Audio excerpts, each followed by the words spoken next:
Welcome to point decoded. మనం చూస్తున్నాము తెలంగాణ ఆంధ్రప్రదేశ్ రాష్ట్రాల్లో ఎప్పటికప్పుడు రాష్ట్ర ప్రభుత్వాలు తీసుకున్న నిర్ణయాలు, వాటిపైన విపక్షాలు చేసే ఆరోపణలు, విమర్శలు అన్నవి మనం రెగ్యులర్గా చూస్తూనే ఉంటాం. అయితే ఆంధ్రప్రదేశ్ రాష్ట్రంలో మాత్రం ఇది కాస్త శృతిమించుతోందన్న అనుమానం అయితే చాలామందిలో ఉంది. ఎందుకంటే జరుగుతున్న పరిణామాలు, ఇప్పుడు నడుస్తున్న పరిస్థితులు అవన్నింటినీ అబ్జర్వ్ చేసినప్పుడు ఆంధ్రప్రదేశ్ రాష్ట్రంలో టీడీపీ వైసీపీల మధ్య ఉన్న ఆ సోషల్ మీడియా వార్ అన్నది కాస్త ముందుకు వెళ్తోంది, ఒక స్టెప్పు అడ్వాన్స్డ్గా ముందుకు వెళ్తోంది మనం చెప్పాల్సిన అవసరం కనిపిస్తుంది. అందులో ముఖ్యంగా చూస్తే ఏదైతే గత కొంతకాలంగా క్రెడిట్ చోరీ అనే అంశం పైన వైసీపీ తమ హయాంలో చేసిన కార్యక్రమాలు, దాని ద్వారా వచ్చిన ఫలితాలు, వాటన్నింటినీ ఇప్పుడు టీడీపీ తన ఖాతాలో వేసుకునే ప్రయత్నం చేస్తోందంటూ ఒక డిస్కషన్ అయితే తెరలేపారు.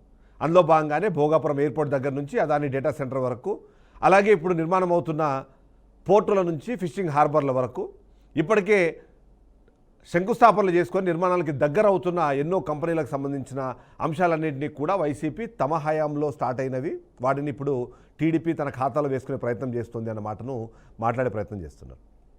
ఇందులో భాగంగానే దానికి రెస్పాన్స్ ఇచ్చేందుకు టీడీపీ కూడా సిద్ధమైంది.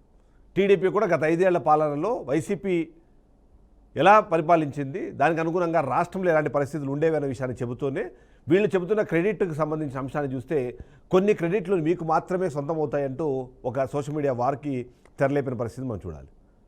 దీనికి అనుగుణంగానే రెండు పార్టీల మధ్య జరుగుతున్న ఈ వార్, దాని వెనకాల ఉన్న అసలు వాస్తవాలు, వాటిని ఒకసారి మనం డీకోడ్ చేసే ప్రయత్నం చేద్దాం. అందులో ఫస్ట్ క్వశ్చన్ మనం డీకోడ్ చేద్దాం. వైసీపీపై టీడీపీ సోషల్ మీడియా ట్వీట్ ఏం చెబుతోంది అన్నది మనం ఒకసారి చూడాల్సిన అవసరం ఉంది. దానికి సంబంధించిన ట్వీట్ని ఒకసారి నేను ప్లే చేస్తాను. వైసీపీపై social media, TDP social media ఏదైతే ఉందో అది ఒక ట్వీట్ని వేసింది. ఆ ట్వీట్ ఏం చెబుతోంది అన్నది మనం చూడాలి. అంతే ఏంటంటే ఏదైతే క్రెడిట్ చోరీకి సంబంధించిన అంశం మీరు మాట్లాడుతున్నారో దానికి సంబంధించినలో గత 5 ఏళ్లలో ఎవరు చోరీ చేయలేని క్రెడిట్ మీ ఖాతాలో ఉంది అంటూ ఒక ట్వీట్ రిలీజ్ చేశారు. దాని ప్రకారము ల్యాండ్ని వదలలేదు, శాండ్ని వదలలేదు, మైన్ని వదలలేదు, వైన్ని వదలలేదు, ప్రతి దాంట్లోనూ దోచుకొని దాచుకున్నావు, అదే నీ క్రెడిట్, ఈ క్రెడిట్ నీకు మాత్రమే దక్కుతుంది అంటూ చెప్పే ప్రయత్నము టీడీపీ ఆ ట్వీట్ ద్వారా చెప్పే ప్రయత్నం చేశారు. సో ఓవరాల్గా చూస్తే గత 5 ఏళ్ల పాటు వైసీపీ పైన టీడీపీ చేసిన ఆరోపణలు, కీలకమైన ఆరోపణలు, వాటిని ఇప్పుడు క్రెడిట్ చోరీ అంశానికి సంబంధించి ముడిపెడుతూ టీడీపీ సోషల్ మీడియా ఈ ట్వీట్ చేసింది. ఈ ట్వీట్ ప్రకారము ఆంధ్రప్రదేశ్ రాష్ట్రంలో ల్యాండ్కు సంబంధించిన మాఫియా పెరిగిపోయింది, కీలకమైన నగరాల్లోనూ కీలకమైన ప్రాంతాల్లోనూ వందలాది ఎకరాల్ని వైసీపీకి సంబంధించిన నాయకులు దోచుకున్నారు అన్నది వాళ్ళు చేసే ఆరోపణ. రెండోది శాండ్కి సంబంధించిన అంశాన్ని కూడా తెరపైకి తీసుకొచ్చారు. శాండ్ని అడ్డగోలుగా దోచుకొని దాని ద్వారా వచ్చిన డబ్బులను దాచుకున్నారు, దానికి ఒక ప్రణాళికాబద్ధంగా ముందుకు వెళ్ళారు అన్నది వాళ్ళు చెప్పే మాట. రెండోది మైన్స్ కానివ్వండి, వైన్ కానివ్వండి. వైన్ అనగానే మనందరికీ తెలుసు, వైన్ షాపులు ప్రభుత్వమే నడిపింది. ప్రభుత్వం నడిపిన తర్వాత లిక్కర్ని, కీలకమైన బ్రాండ్లు ఏవైతే ఉన్నాయో ఆ బ్రాండ్లని ఆంధ్రప్రదేశ్ రాష్ట్రంలో అవైలబుల్ లేకుండా చేసి తనకు అనుకూలంగా తనకి ఎవరైతే ముడుపులు ఇస్తారో ఆ వైన్ మాత్రమే అందుబాటులోకి తీసుకొచ్చి తద్వారా 3,600 కోట్ల రూపాయల స్కామ్కు పాల్పడ్డారని చెప్పి మరొక ఆరోపణ వినిపిస్తుంది. దానికి కూడా ఈ ట్వీట్లో ఊటకించే ప్రయత్నం చేస్తున్నారు. ఇక మైన్కి సంబంధించి రాష్ట్రంలో ఉన్న మైన్లు, ఆ మైన్స్కి సంబంధించిన అంశాలు, వాటన్నిటినీ కూడా చెబుతూ వైసీపీ హయాంలో ఉన్నప్పుడు మైన్లన్నింటినీ కూడా బినామీ పేర్లతో వైసీపీ అధినేత లేదా వైసీపీకి సంబంధించిన నాయకులు నడిపించారు, తద్వారా కోట్లాది రూపాయలు ఆర్జించారు అనే దాన్ని ఇక్కడ చెప్పే ప్రయత్నం చేశారు. దీనికి ల్యాండ్, శాండ్, వైను, మైను, ఈ దోచుకొని దాచుకున్నది నీ క్రెడిట్ అంటూ వైసీపీ పైన టీడీపీ సోషల్ మీడియా ఇలాంటి ఒక దీనైతే వదిలింది. దీనికి అనుగుణంగా ఇప్పుడు సెకండ్ క్వశ్చన్ మనం డీకోడ్ చేద్దాం. సెకండ్ క్వశ్చన్ ప్రకారం మనం చూస్తే టీడీపీ పోస్టుకి వైసీపీ కూడా ఘాటుగానే స్పందించిందని చెప్పాలి. ఎందుకంటే ఓవరాల్గా చూస్తే 5 ఏళ్ల పాటు ఏం జరిగింది, 5 ఏళ్ల పాటు జరిగిన పరిణామాలు, ఆ పరిణామ క్రమంలో అన్నదాని విషయానికి సంబంధించిన అంశాలని టీడీపీ పోస్టుకి వైసీపీ కౌంటర్ ఇచ్చే ప్రయత్నం చేస్తోంది. అది మనం ఒకసారి ఇప్పుడు డీకోడ్ చేసే ప్రయత్నం చేద్దాం.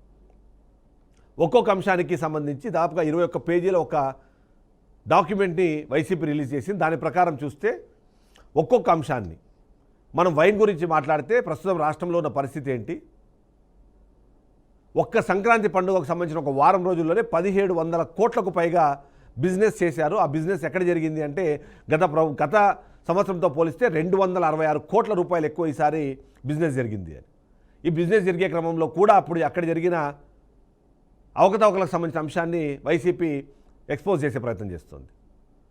అధికారికంగా 10 రూపాయలు పెంచుతూ ఓవైపు జీవోని రిలీజ్ చేసి అనధికారికంగా 50 రూపాయల నుంచి 100 రూపాయల దాకా వైన్ షాపుల్లోనూ, వైన్ షాపులకు అనుబంధంగా పనిచేసే అమ్మకాలు జరిపిన బెల్ట్ షాపుల్లోనూ, వాటికి అనుబంధంగా పనిచేసిన పర్మిట్ రూముల్లోనూ ఇవి కాదని సంక్రాంతి బరులు ఏవైతే రెడీ చేశారో వాటి దగ్గర మొబైల్ బార్లనే తయారు చేశారు. తద్వారా 1700 కోట్లకు పైగా బిజినెస్ చేశారు అన్నది.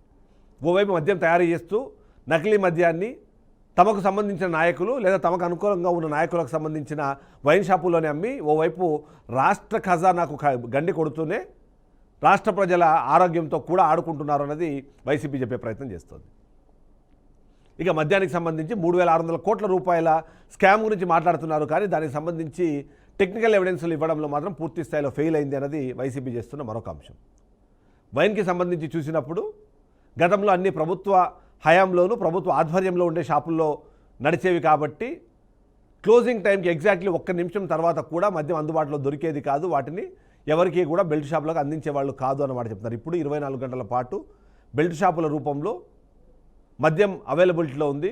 పాలు దొరకని ప్లేస్ అయినా ఉందేమో కానీ మద్యం దొరకని ప్రాంతం ఆంధ్రప్రదేశ్ రాష్ట్రంలో లేదంటూ 75,000కు పైగా ఇప్పుడు బెల్ట్ షాపులు ఆంధ్రప్రదేశ్ రాష్ట్రంలో ఉన్నాయని చెప్పేసి దానికి సమాధానం చెప్పే ప్రయత్నం చేస్తుంది. ఇక 2 మైన్కి సంబంధించిన అంశాన్ని కూడా వాళ్ళు చెప్పే ప్రయత్నం చేస్తున్నారు. అందులో మైన్స్కి సంబంధించి గత ప్రభుత్వ హయాంలో 2014 నుంచి 2019 హయాంలో జరిగిన అవకతవకలను సరిచేసే ప్రయత్నం మాత్రమే మేము చేశాము.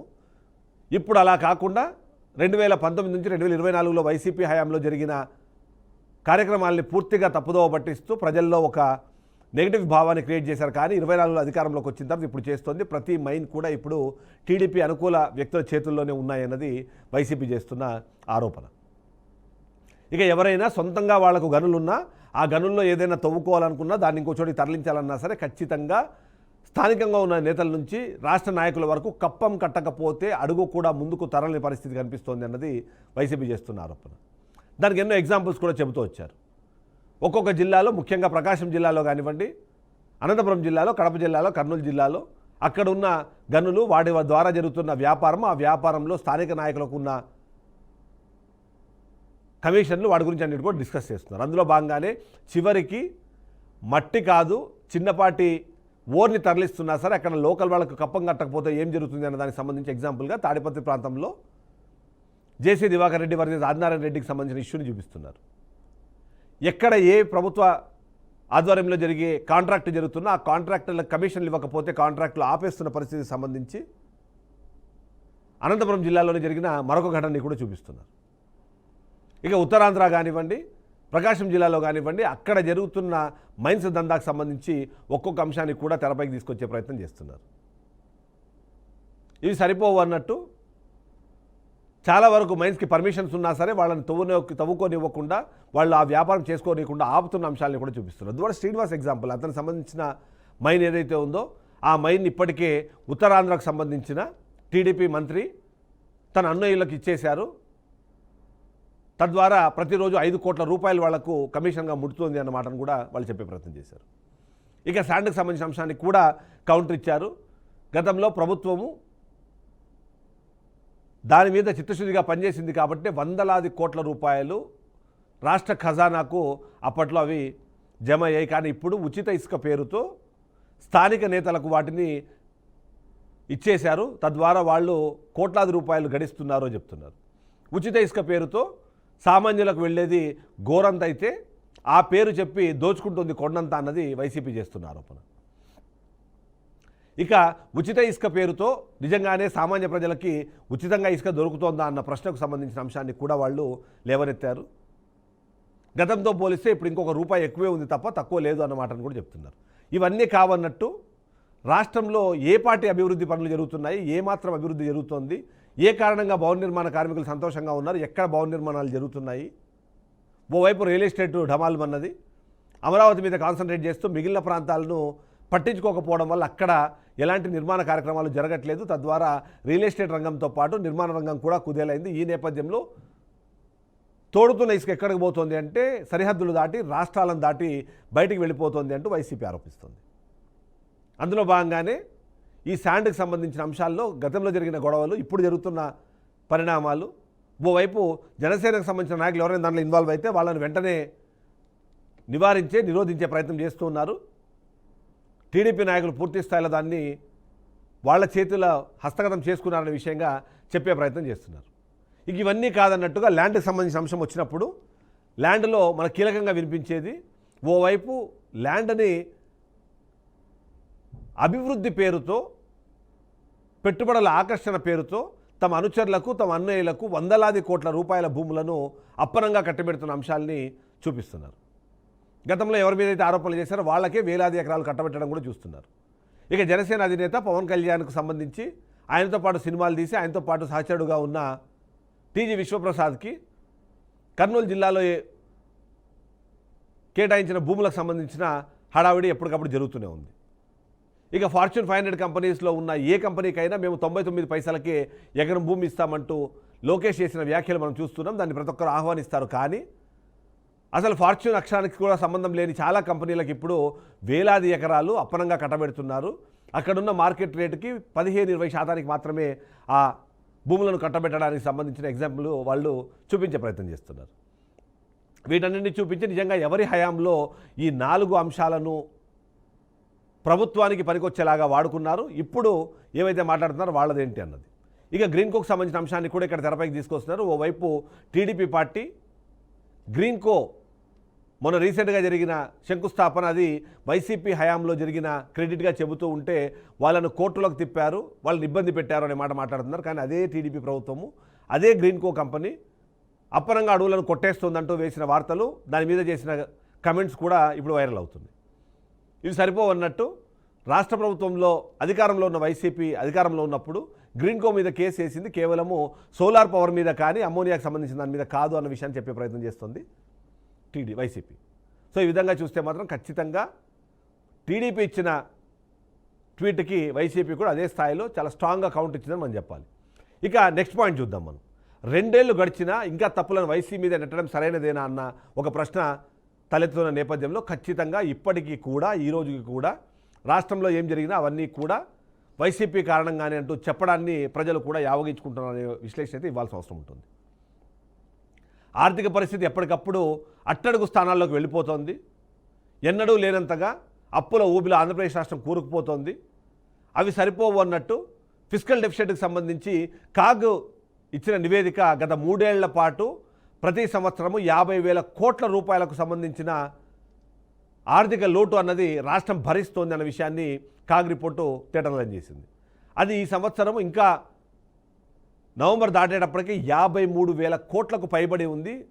అంతకుముందు 2 సంవత్సరాలతో పోలిస్తే ఇది దాదాపుగా 20% ఎక్కువ అన్న అంశం కూడా మనకు తెరపైకి వస్తుంది. సో ఆ విధంగా చూస్తే మాత్రం రోజు రోజుకి ఆర్థిక పరిస్థితి గాడి తప్పి ఇంకా లోపలికి వెళ్తుంటే ఇప్పటికీ కూడా ఇంకా అభివృద్ధి పేరుతో ఏదో చేయబోతున్నామంటూ పెట్టుబడుల ఆకర్షణ పేరుతో వేలాది ఎకరాలు వందలాది కోట్ల రూపాయలకు సంబంధించిన భూములు అప్పనంగా అప్పజెప్తున్న పరిస్థితి అయితే మనకు అనిపిస్తుంది. ఇదే ఇప్పుడు 4th క్వశ్చన్. రాష్ట్ర ఆర్థిక పరిస్థితి దీనిపై ఏం సంకేతాలు ఇస్తోంది అంటే, గతంలో టీడీపీ కూటమి నేతలు ఏదైతే ఆరోపించారో ఆంధ్రప్రదేశ్ రాష్ట్రం మరో శ్రీలంకను తలపిస్తోంది, శ్రీలంక దిశగా అడుగులు వేస్తోంది అన్నారు కదా, ఆ పరిస్థితి ఇప్పుడు ఆంధ్రప్రదేశ్ రాష్ట్రంలో ఉందన్న అనుమానాలు అయితే చాలామంది వ్యక్తమవుతుంది. దానికి అనుగుణంగానే ఇప్పుడు జరుగుతున్న పరిణామాలు కూడా మనకు కనిపిస్తుంది. ఎప్పటికప్పుడు రాష్ట్ర ప్రభుత్వంలో బ్రహ్మాండంగా జరుగుతుందని చెప్పుకునే ప్రయత్నం టీడీపీ చేస్తోంది. కానీ గ్రౌండ్ లెవెల్లో ఆ సిచ్యువేషన్ లేదు అనే అంశాన్ని చెప్పే ప్రయత్నం చేస్తోంది వైసీపీ. అంతేకాకుండా గత 5 ఏళ్ల పాటు వైసీపీ చేసిన అప్పుల్లో ఇప్పటికే 60% పైగా ఒక్క సంవత్సరంలోనే చేసేశారంటూ 3 లక్షల కోట్ల రూపాయల అప్పులకు సంబంధించిన అంశాలని, అందులోనూ సంక్షేమ పథకాలకు పెట్టిన ఖర్చు, రాష్ట్ర ఆర్థిక అభివృద్ధికి సంబంధించి పెట్టిన ఖర్చు, వాటన్నింటినీ కూడా చూపించి రాష్ట్రం అధోగతి పాలవుతోంది అనే దానికి సంబంధించిన ఎగ్జాంపుల్గా దాన్ని చెప్పే ప్రయత్నం అయితే ఖచ్చితంగా మనకు అర్థమవుతోంది. సో ఈ విధంగా చూస్తే మాత్రం ఆంధ్రప్రదేశ్ రాష్ట్రం పరిస్థితి అన్నది ఎప్పటికప్పుడు అధ్వాన్నంగా మారుతోంది అన్న అంశాన్ని అయితే ఖచ్చితంగా యాక్సెప్ట్ చేయాల్సిన సిచ్యువేషన్ కనిపిస్తుంది.